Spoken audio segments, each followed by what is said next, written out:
Forget everything you think you know about how a grocery store works. Deep in rural Kentucky, there's a store operating under a set of stocking rules so utterly strange, they're almost chilling. We uncover the unsettling truth behind these peculiar regulations and reveal why they're unlike anything you've ever encountered. The GPS had stopped working 30 miles back, right around the time the cell towers became nothing more than rusted skeletons dotting the hillsides. I was navigating by handwritten directions scrawled on the back of a gas station receipt. The kind of directions that said things like turn left at the burnt oak and follow the creek until you see the stone church. This was Hollow Creek, Kentucky, a place that existed somewhere between forgotten and deliberately hidden from the rest of the world. I had driven 16 hours straight from Cincinnati, chasing a job posting I found on a bulletin board at a truck stop. Night stalker wanted, rural location, housing provided, no experience necessary. The pay was nearly double what any big box store would offer, and after losing my apartment and burning through what remained of my savings, I wasn't in a position to ask questions. My name is Nathan Pierce, and desperation has a way of making even the strangest opportunities look like lifelines. The store emerged from the fog like something that had grown out of the earth rather than been built upon it.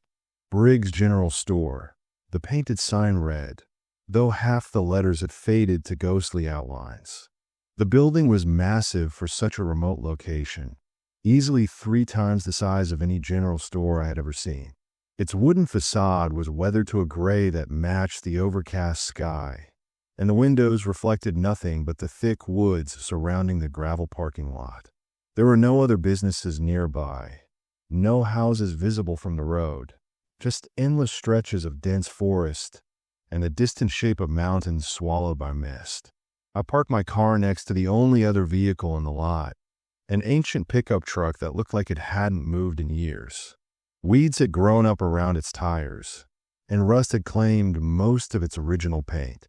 The silence when I stepped out was absolute, the kind of silence that presses against your eardrums and makes you aware of your own heartbeat. No birds, no wind, nothing but the crunch of gravel beneath my boots as I walked toward the entrance. The door opened before I could reach it. A man stood in the threshold, backlit by the fluorescent glow from inside. He was tall and impossibly thin, with skin that seemed to hang loosely from his bones like he had once been a much larger person. His eyes were the pale blue of winter ice, and they studied me with an intensity that made me want to take a step backward. "You're the new stalker," he said. It wasn't a question. "Nathan Pierce," I replied, extending my hand. I called about the position. He didn't take my hand. Instead, he turned and walked back into the store, clearly expecting me to follow. "I'm Vernon Briggs.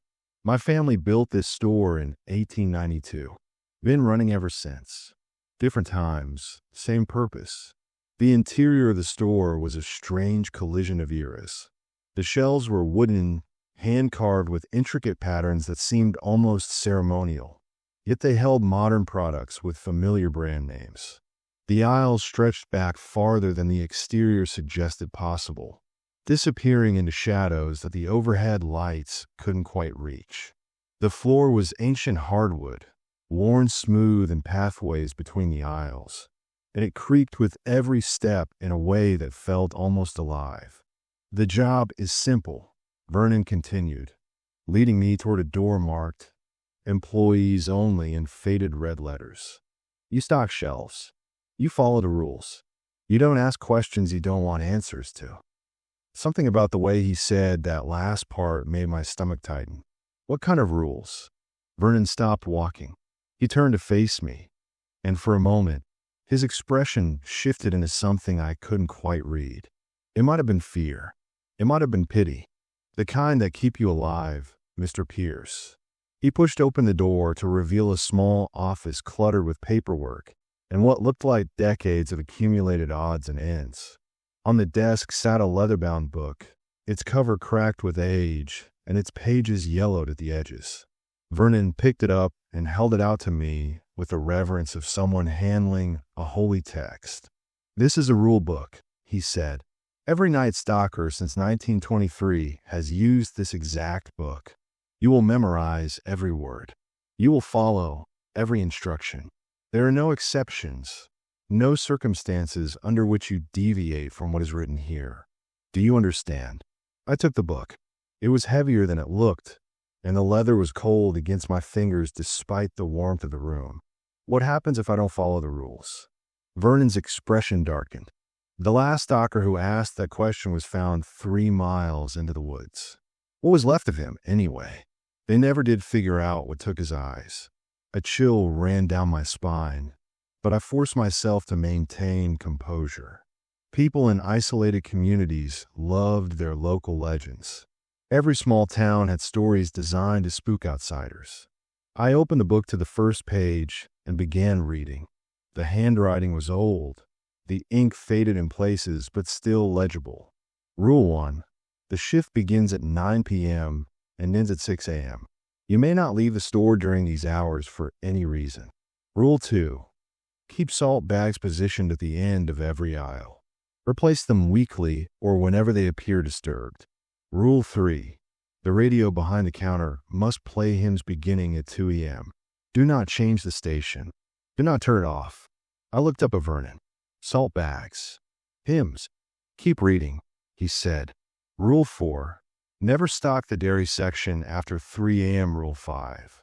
If you hear whistling from aisle 7, do not respond. Do not investigate. Continue working and it will pass. Rule 6. There are 4 mannequins in the seasonal display near the front entrance. Count them every hour. If there are more than 4 or fewer than 4, proceed immediately to the break room and do not emerge for 30 minutes. The rules continued for pages. Some were mundane, dealing with inventory management and cleaning schedules. Others were increasingly bizarre. Rule 12 instructed me to burn any product that appeared on the shelves that the store did not carry.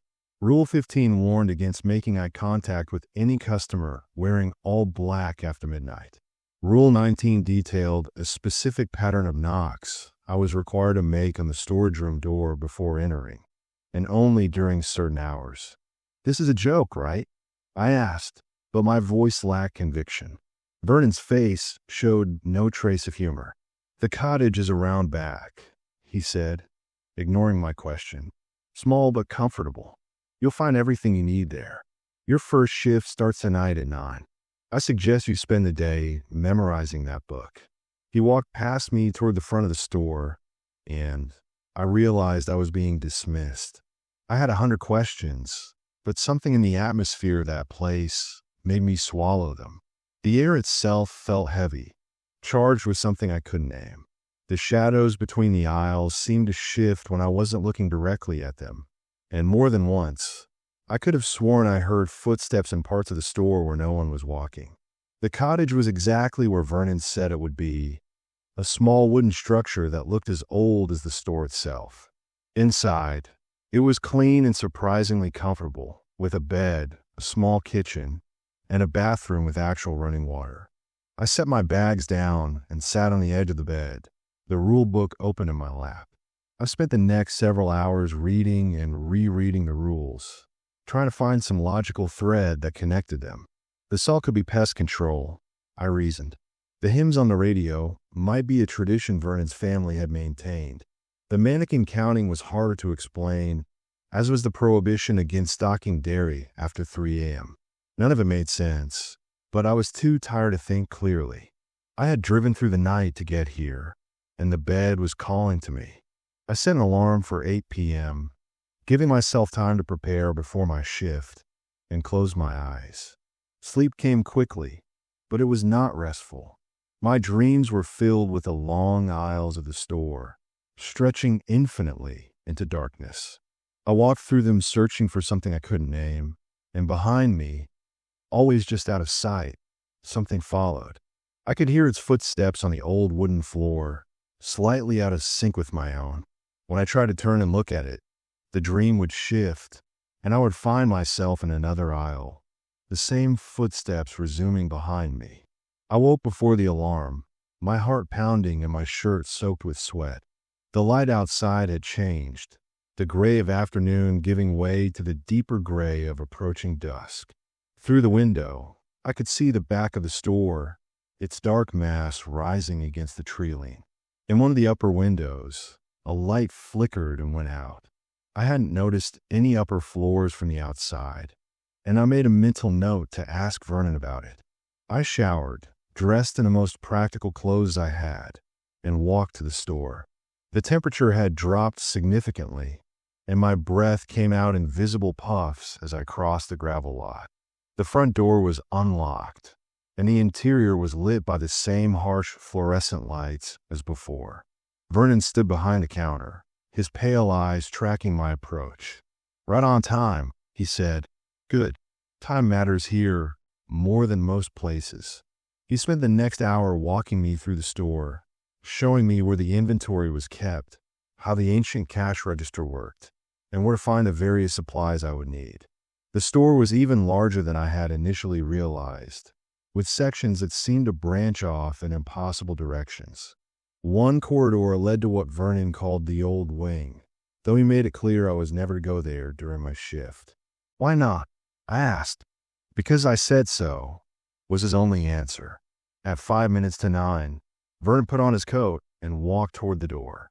He paused with his hand on the frame and looked back at me with an expression I still can't fully decipher. "Remember the rules, Mr. Pierce. All of them. The store will test you tonight. It always tests the new ones." Then he was gone, and I was alone in the vast, creaking silence of Briggs General Store. The fluorescent lights hummed above me, casting their artificial glow over the aisles. I checked my watch. 9 o'clock exactly. My shift had begun. I decided to start by counting the mannequins, just to establish a baseline. I walked to the seasonal display near the front entrance, a collection of autumn decorations despite it being early spring. 4 mannequins stood among the fake leaves and plastic pumpkins, their painted faces frozen in expressions of cheerful welcome. 4, exactly as the rulebook stated. But as I turned to walk away, I could have sworn one of them had moved. Its head seemed slightly more turned toward me than before, its smile somehow wider. I told myself it was my imagination, the product of nerves and strange circumstances. I would learn very quickly that in Hollow Creek, imagination and reality were not always separate things. The first hour of my shift passed without incident. I fell into a rhythm of stocking shelves, finding a strange comfort in the repetitive motion of lifting boxes, slicing them open, and arranging products according to the dated system Vernon had explained. The store's silence was complete, broken only by the creak of floorboards beneath my feet and the distant hum of the refrigeration units in the back. I checked the mannequins at 10 o'clock, counting 4, and allowed myself to believe that perhaps Vernon's rules were nothing more than the eccentricities of an isolated old man. That belief lasted until 11:47. I was working in aisle 3, restocking canned goods, when I heard it, a sound so faint I almost dismissed it as my imagination. Whistling. It was coming from aisle 7, a low, melodic tune that seemed to weave through the air like smoke. The melody was unfamiliar, something that sounded old, possibly older than the store itself.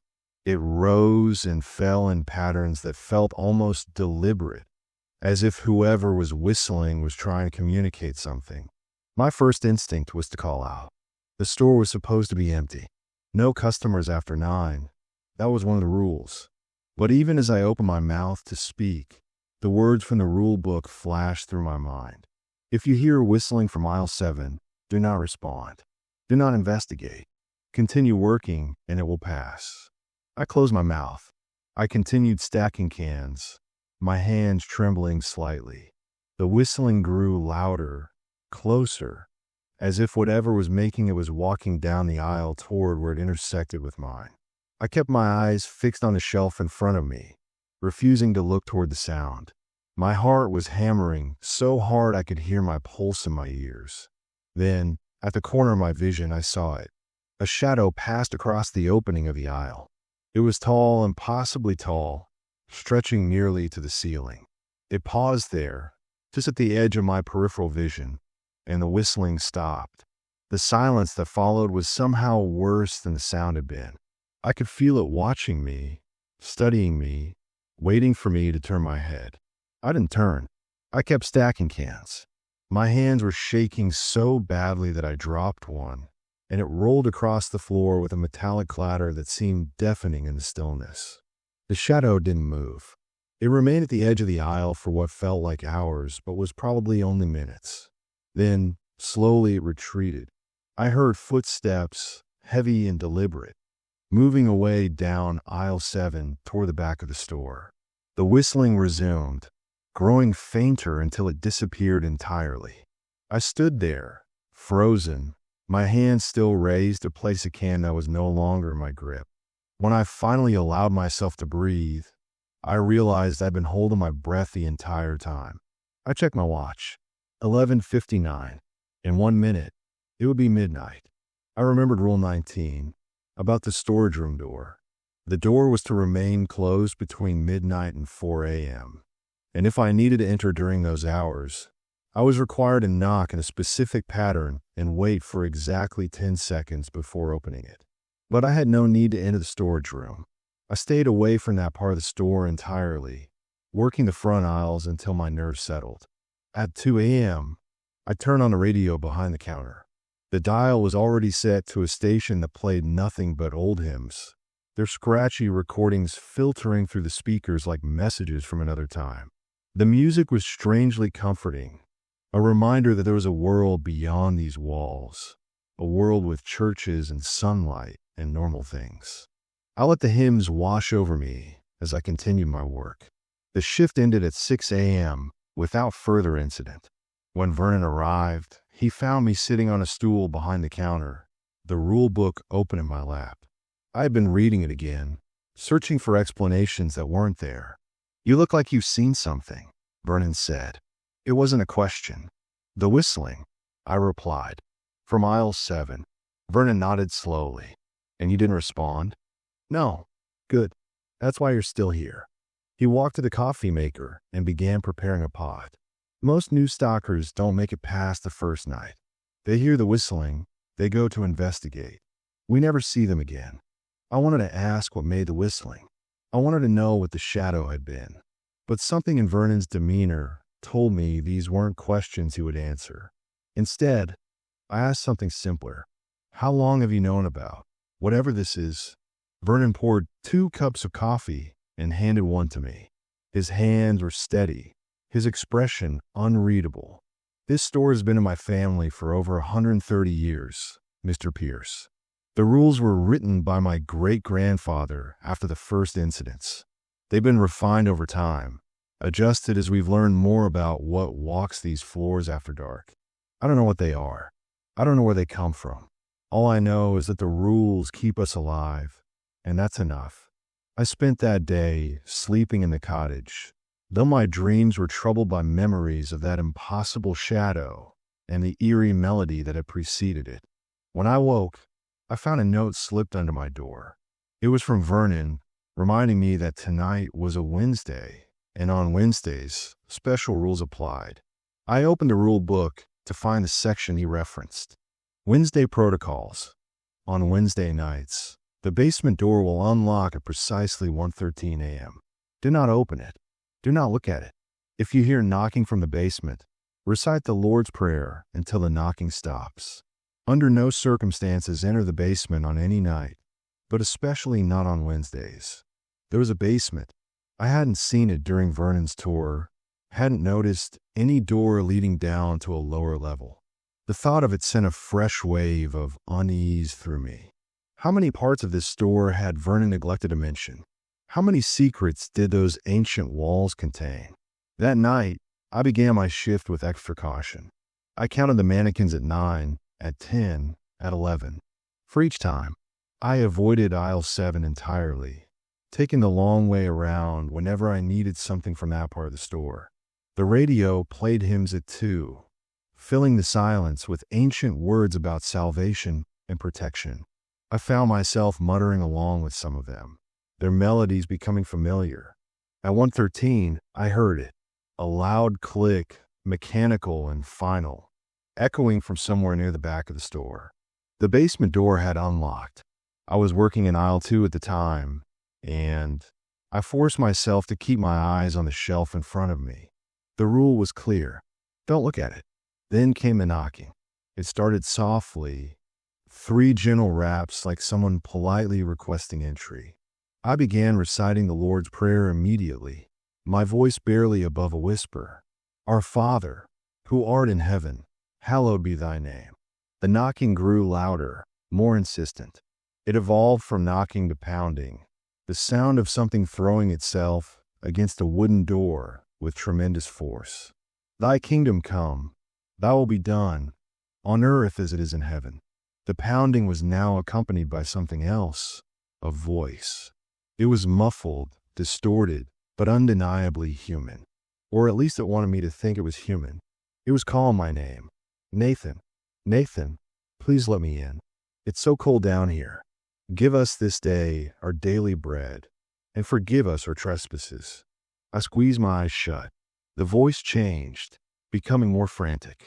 Nathan, I know you can hear me. Why won't you help me? I'm hurt, Nathan. I'm so scared. As we forgive those who trespass against us. The pounding reached a crescendo, the entire store seeming to vibrate with the force of it. I could hear it splintering, cracking. I prayed faster, stumbling over words I'd learned in childhood, but never truly needed until now. And lead us not into temptation, but deliver us from evil. Silence, absolute and immediate, as if someone had flipped a switch. The pounding stopped. The voice vanished. I stood in the aisle, my hands gripping the shelving unit so tightly that my knuckles had gone white. My entire body was trembling. I checked my watch. 1:33. 20 minutes had passed, though it felt like hours. Slowly, I made my way to the front of the store, keeping as far from the back as possible. I didn't look toward where I imagined the basement door might be. I didn't want to see if it was open. The rest of that night passed in a blur of tension and paranoia. Every sound made me flinch. Every shadow seemed to move when I wasn't watching it directly. When Vernon arrived at 6, he took one look at me and nodded with something like respect. You survived Wednesday, he said. That's more than most. What's in the basement? I asked. My voice was hoarse from a prayer. Vernon's expression darkened. Nothing that should ever be allowed out. Over the following weeks, I learned the rhythms of the store. I learned which nights were most dangerous and which rules were most critical. I learned to recognize the sound of the whistling and to keep my eyes down when it passed. I learned that the mannequins did indeed move, but only when no one was looking, and that as long as the count remained at 4, everything was stable. But it was on my 4th Wednesday that everything changed. That was the night I met Clyde Wheeler, the stalker who had come before me, or what was left of him. I was working near the storage room when I heard a sound I had never encountered before, a scratching from behind the door. Not the basement door, which remained locked and silent that night, but the storage room itself. The scratching was rhythmic, deliberate. 3 scratches, pause. 3 scratches, pause. It was almost like Morse code. Against every instinct, against the explicit warnings of the rule book, I approached the door. I placed my ear against the wood. The scratching stopped. Then, in a voice that sounded like it was coming from very far away, someone spoke. You have to get out. You have to leave before it takes you to. The rules aren't enough anymore. Something's changed. Who are you? I whispered. My name is Clyde Wheeler. I was the stalker before you, and I'm still here, Nathan. I never left. None of us ever leave. The voice on the other side of the storage room door fell silent after those words. I stood there, frozen, my hand pressed against the cold wood. Clyde Wheeler, the stalker before me. Vernon had mentioned him only in passing, said he had moved on to a better opportunity. But that voice, broken and desperate, told a different story. I should have walked away. The rules were explicit about the storage room between midnight and 4. But Clyde's warning echoed in my mind. Something's changed. The rules aren't enough anymore. I backed away from the door slowly, my heart racing. When I checked my watch, It was 3:47. 13 minutes until the storage room restriction lifted. 13 minutes to decide if I would pursue this or pretend I had heard nothing. I spent those minutes at the front of the store, counting the mannequins compulsively. 4. Always 4. Their painted smiles seemed mocking now, as if they knew something I didn't.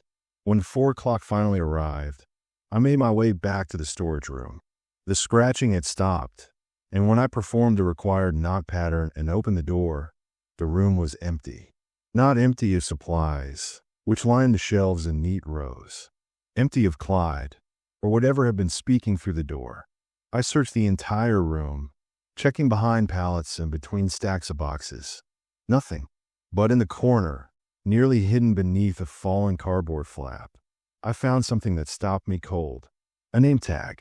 The kind a store used, with Briggs General Store printed at the top. The name written below was Clyde Wheeler, and beneath it, dried brown stains that I refused to believe were anything but rust.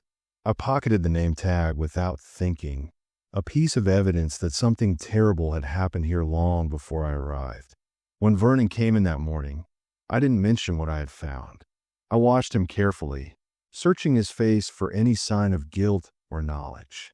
But Vernon was unreadable, his pale eyes revealing nothing as he went about his morning routines. I returned to the cottage, but sleep wouldn't come.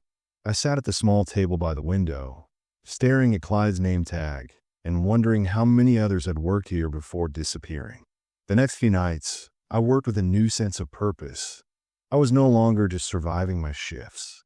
I was investigating. The rule book became my primary focus, and I read it with fresh eyes, looking for patterns and hidden meanings. Some of the rules dated back decades, their language antiquated and formal. Others have been added more recently, written in different handwriting that I now recognized as Vernon's. One entry caught my attention. It was near the back of the book, in a section I had skimmed during my initial reading. Rule 42. If you encounter a previous stalker during your shift, do not engage in conversation. Do not acknowledge their presence. They are no longer who they were. Previous stalkers, not former employees who might stop by for nostalgia. The phrasing was specific, clinical. They are no longer who they were. The implication was clear. Clyde Wheeler wasn't the first person to vanish in this store, and whatever happened to him had transformed him into something the rules demanded I avoid. On my 5th Wednesday in Hollow Creek, I decided to break the rules deliberately. Not all of them, just one. I needed to know what was in the basement, needed to understand what made the voices and the pounding. The basement door was located in a narrow hallway off the main floor, hidden behind a display of seasonal merchandise that seemed designed to obscure it from casual view. I had seen it during daylight hours, a heavy wooden door with iron hinges and a lock that looked medieval. At 1:13, I heard the click of the lock opening. This time, instead of staying far away and reciting prayers, I crept toward the hallway. I positioned myself where I could see the door without being directly in front of it. What I saw nearly made me abandon my investigation entirely. The door was bulging outward. Something on the other side was pressing against it with tremendous force, distorting the wood into impossible shapes. The knocking began, but it was different this time. It wasn't the pleading knocks of someone seeking help. It was the methodical, patient knock of something testing the door's strength, searching for weakness. Then the voice came, but it wasn't one voice. It was dozens, layered on top of each other, speaking in a discordant chorus. Nathan Pierce, we know you're watching. We can smell your curiosity. Come closer, just a little closer. We have so much to show you. I ran. I abandoned any pretense of courage and sprinted toward the front of the store, not stopping until I was behind the counter, the radio's hymns blasting at maximum volume. The knocking continued for another hour, but I didn't hear the voices again. When dawn finally arrived and Vernon walked through the door, I was huddled in the break room, shaking. You went near the basement door, Vernon said. It wasn't a question. How did you know? He sat down across from me, his old bones creaking as he settled into the chair. Because you have that look. The look of someone who saw what's really happening here and finally understands they're not dreaming. What is this place? I demanded. What are those things? What happened to Clyde Wheeler? Vernon was silent for a long moment. When he spoke, his voice was heavy with decades of burden. This store was built on land that should never have been disturbed. My great-grandfather didn't know that when he purchased it. He just saw cheap acreage far from everything, perfect for a general store that could serve the mountain communities. The construction took 2 years. Workers kept disappearing. Equipment would move on its own. But he was stubborn, and he finished what he started. Vernon stood and walked to the window, staring out at the dense forest beyond. The first few years were fine. Then the night started changing. Things came out of the woods, things that shouldn't exist. They were drawn to the store, attracted to the concentration of goods and people in a place where there had been only wilderness. My great-grandfather consulted with the local mountain folk, the families who had lived here for generations. They told him this land was a doorway, a thin place where the barrier between our world and somewhere else was weak. A doorway to where? I asked. They didn't have a name for it. Some called it the hollow. Others called it the underneath. Whatever you call it, it's a place where things that hunger for human fear and human flesh wait for opportunities to cross over. The rules were developed over decades, trial and error written in blood. Each rule exists because someone died in a way that could have been prevented. The salt disrupts whatever passes through the aisles. The hymns create a kind of protection, a barrier of faith. The mannequins, those are different. They're anchors, tied to something in the underneath. As long as there are exactly 4, the doorway stays narrow. If the count changes, something has either come through or is about to. I thought about the name tag in my pocket. And the previous stalkers? What happened to them? Vernon turned to face me, his expression haunted. Some broke the rules and paid the price. Others lasted for years, became experts at navigating the dangers. But eventually, the store claims everyone who works here. Some die. Others are taken. A few become something else. They exist between worlds now, trapped in a state that isn't life or death. Clyde was one of those. He lasted 2 years, longer than most. Then he made the mistake of opening the basement door on a Wednesday. But he spoke to me. He warned me to leave. Part of him is still fighting. Part of him remembers what he was. But those moments are rare, and they're getting rarer. The things in the underneath consume them slowly, piece by piece, until nothing human remains. I stared at Vernon, trying to process what he was telling me. Why do you stay? Why keep the store open at all? Vernon laughed, but there was no humor in it, because closing the store wouldn't close the doorway. Someone has to maintain the rules, keep the anchors in place, make sure the things that want through don't get through. My family has done this for 4 generations. When I die, someone else will have to take over. Until then, I do what must be done. The weight of his words settled over me like a physical presence. I had taken this job for money, for a place to stay. Now I understood that I had stepped into a war that had been raging for over a century, a constant battle to keep something ancient and terrible from flooding into our world. Why did you hire me? I asked. If you knew what this place was, why bring someone in? Vernon's expression softened slightly. Because I'm dying, Mr. Pierce. Cancer. I have maybe 6 months, probably less. The store needs someone who can learn the rules, who could take over when I'm gone. I watched you for weeks before you applied. You have no family, no connections, nothing to tie you to the outside world. You're perfect. Watch me. How? The job posting at the truck stop wasn't random. I know people who know people.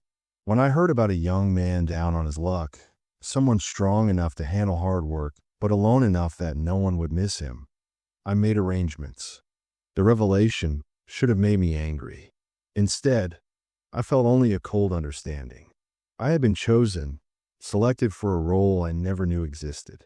And now that I was here, now that I had seen what lived in the shadows of this place, I wasn't sure I could ever truly leave. Teach me, I said, surprising myself. Teach me everything. Vernon studied me for a long moment, then nodded. Tomorrow night, we'll start with the old wing. Vernon had warned me about the old wing since my first day. Never go there during your shift. Simple, absolute. But now, standing at the threshold with Vernon beside me, I understood why the prohibition existed. The old wing wasn't just restricted because of danger. It was restricted because what lurked there would break anyone who wasn't prepared. The entrance was hidden behind a shelf of cleaning supplies, the passage so narrow that we had to turn sideways to squeeze through. The wall beyond was made of different stone than the rest of the store, older and rougher, covered in symbols that seemed to shift when I wasn't looking directly at them. Vernon carried a lantern despite the presence of electric lights. He explained that electricity behaved strangely in the old wing, sometimes failing entirely, sometimes surging bright enough to blind. This was the original building, Vernon said as we walked. When my great-grandfather expanded the store, he built around it rather than tearing it down. Said he couldn't tear it down. The workers who tried ended up hospitalized or dead. So he incorporated it, made it part of the structure while keeping it sealed. The corridor opened into a space that defied logic. The ceiling was impossibly high, disappearing into darkness that the lantern couldn't penetrate. The walls were lined with shelves, but these shelves held no products I recognized. Jars filled with substances I couldn't identify. Books bound in materials that didn't look like leather. Objects that pulsed with a faint, sickly light. These are the containment items, Vernon explained. Things we've recovered over the years. Things that crossed through the doorway, but were too dangerous to destroy. Destroying them might release whatever power they hold. So we keep them here, monitored, maintained. One jar caught my attention. Inside, suspended in a cloudy liquid, was what appeared to be a hand. But the fingers were too long, the joints bending in the wrong direction. As I watched, the hand moved, pressing against the glass. That came through in 1957, Vernon said calmly. The rest of the body was never found. Doesn't seem to mind being separated. Still tries to reach for anyone who gets too close. We continued deeper into the old wing. Vernon explained the history of each item we passed, the incidents that had led to their collection, the stalkers who had died or been taken in the process. The old wing was a museum of horror, a catalog of every encounter with the underneath that the Briggs family had survived. At the very back of the wing, behind a door marked with more symbols than I could count, was a room Vernon called the heart. This is where the doorway is strongest, he said. This is what we're really protecting. The room was circular, the walls made of the same ancient stone as the corridor. In the center, set into the floor, was a pit. It wasn't large, maybe 6 feet in diameter, but looking into it made my head spin. There was no bottom, just an endless darkness that seemed to breathe. Cold air rose from it, carrying a smell like decay and electricity. The underneath is down there, Vernon said. Not hell, not any afterlife. Something older than those concepts. Something that existed before human beings walked the earth. The things that come through aren't demons or ghosts. They're predators, pure and simple. They feed on fear, on pain, on the essence of what makes us human. The doorway lets them hunt, and what they hunt. I stared into the pit, feeling something stare back, not seeing it, but knowing it was there, vast and patient and hungry. How do you keep it closed? We don't. We can't. The doorway has always been here and always will be. What we do is regulate. The rules, the rituals, the containment items, all of it works together to limit what can cross and when. The doorway can only open so far, and only at certain times. As long as we maintain the protections, the larger things can't get through. Only the smaller ones, the scouts, the feeders. The whistling in aisle 7. A scout. It's been here for decades. Watches. Reports back to whatever waits below. Harmless as long as you don't acknowledge it. The voices in the basement. Feeders. They won't lure someone down, trap them, take them. On Wednesdays, the doorway opens wider than usual. They get louder, more persuasive. But the basement itself acts as a barrier. As long as that door stays closed, they can't get past it. I thought about Clyde Wheeler, about what Vernon had told me. What happens to the people who were taken? Vernon's face darkened. They become currency. The things in the underneath trade in human suffering. A fresh soul is valuable to them, and they fight over them, consume them slowly to make them last. What remains eventually becomes like Clyde, trapped between worlds, not quite alive, but unable to die. Some of them are used as lures, their voices mimicking someone you might trust.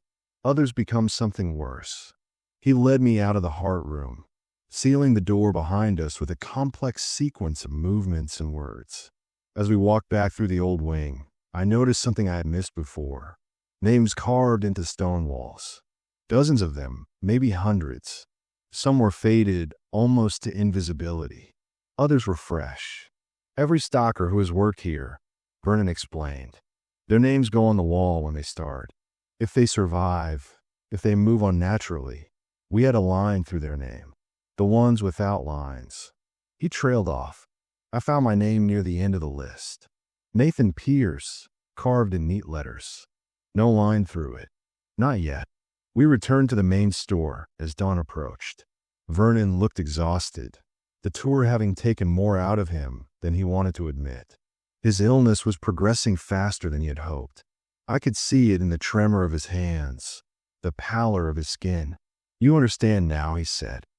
This isn't just a job. It's a purpose. When I'm gone, you'll be the keeper. The rules, the rituals, everything passes to you. What if I refuse? What if I just leave? Vernon smiled sadly. You could try. Others have.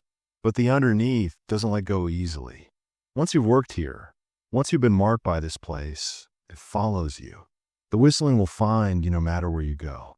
The voices will call your name in the dark. Eventually, they'll wear you down, and you'll end up back here anyway.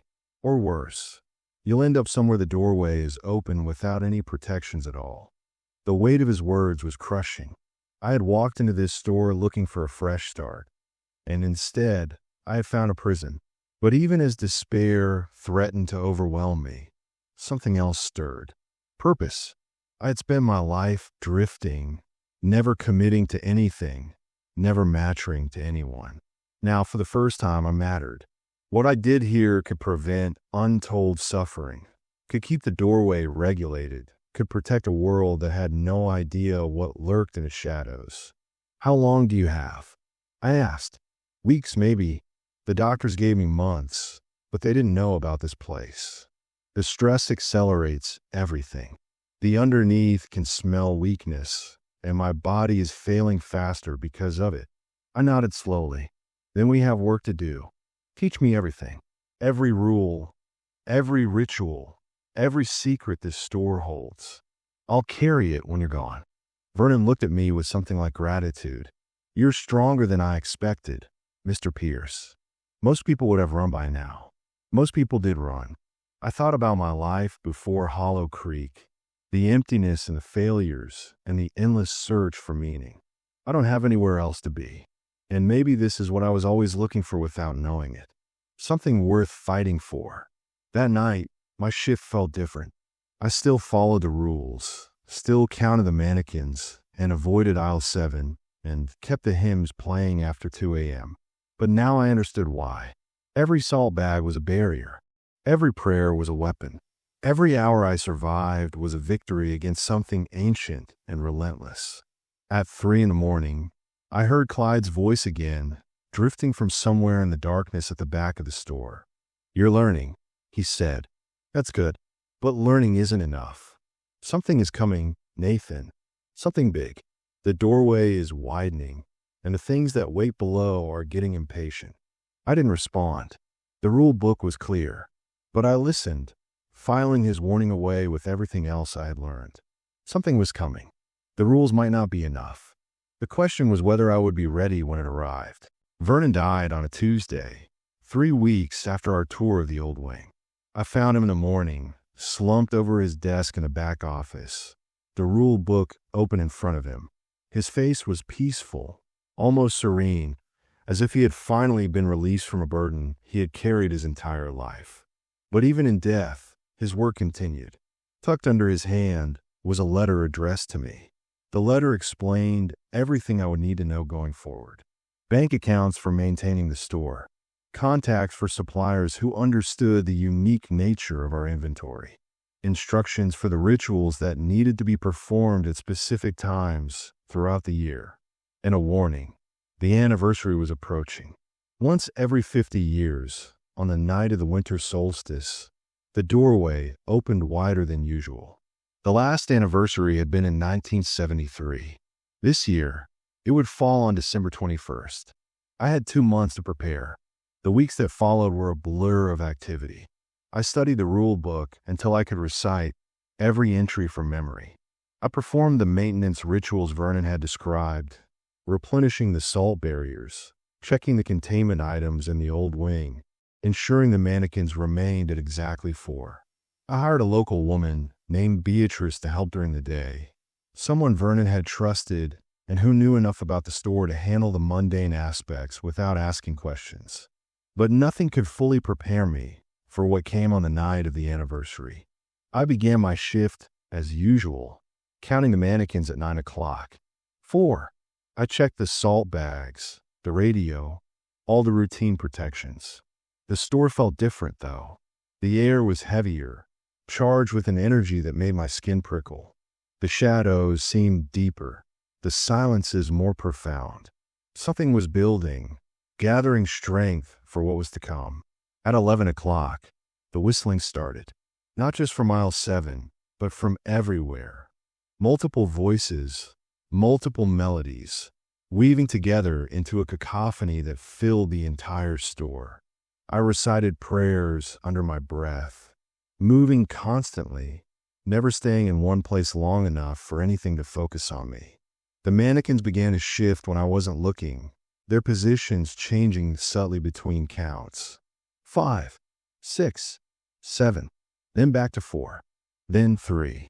At midnight, the basement door exploded off its hinges. The sound was deafening, a thunderclap of splintering wood and screaming metal. I was in aisle 2 when it happened, and the shockwave nearly knocked me off my feet. From the direction of the basement, I heard them coming. Not just voices anymore. Physical presences, their footsteps heavy and wrong, their breathing ragged and hungry. I ran to the counter and grabbed the emergency kit Vernon had prepared. Salt, holy water, a knife blessed by 7 generations of mountain preachers. Items I'd hoped I would never need. The things from the basement were spreading through the store, their shadows stretching across the floors and walls like oil slicks. They were searching for me. I made my way toward the old wing. Vernon's letter had explained what to do if the doorway opened too far. There was a fail-safe, a ritual that could force it closed, but it required being performed at the heart itself. It required facing the pit directly. The corridor to the old wing was already compromised.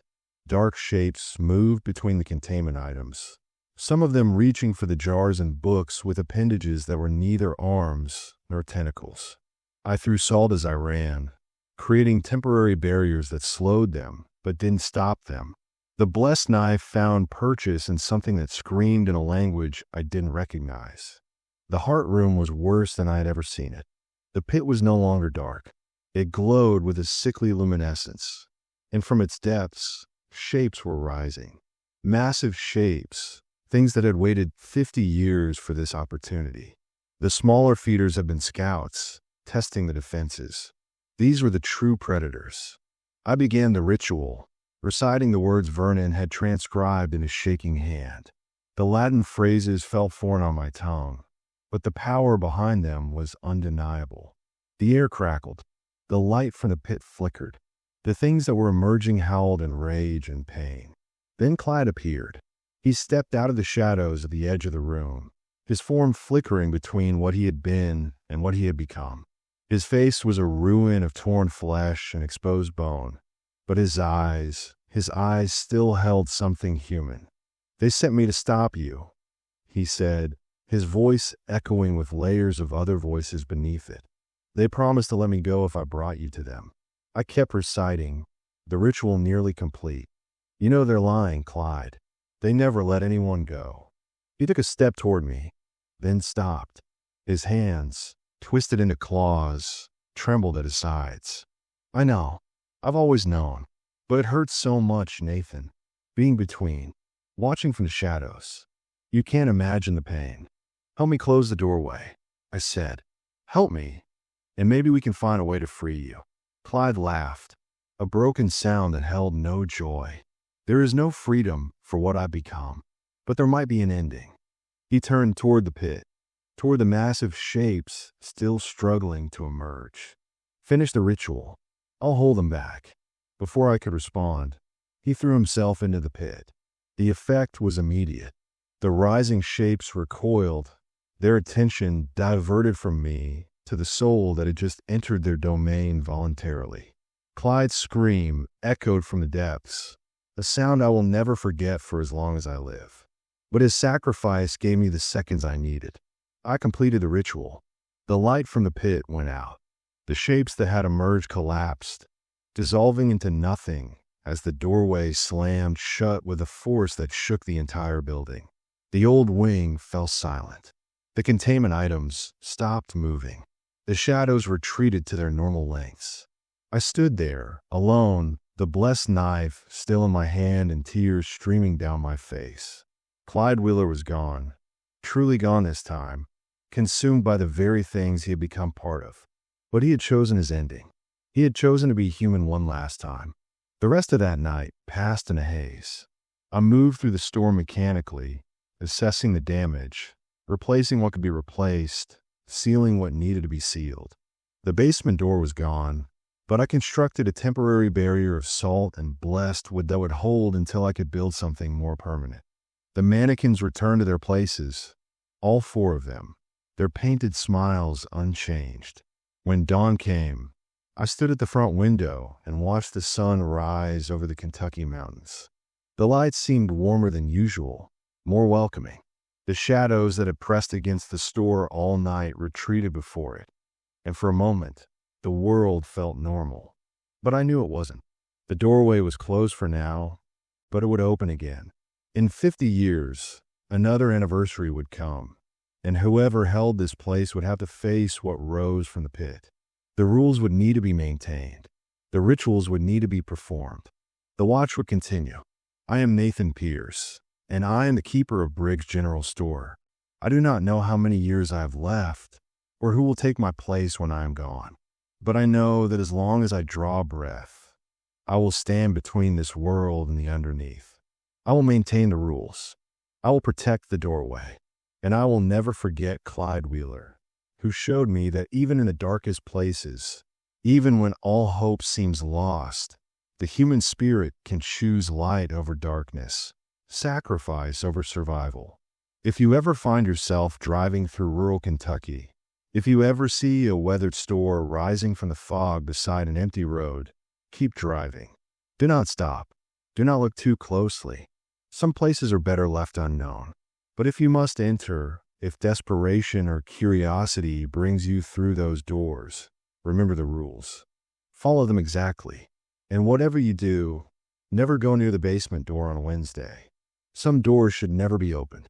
The store waits. The rules endure.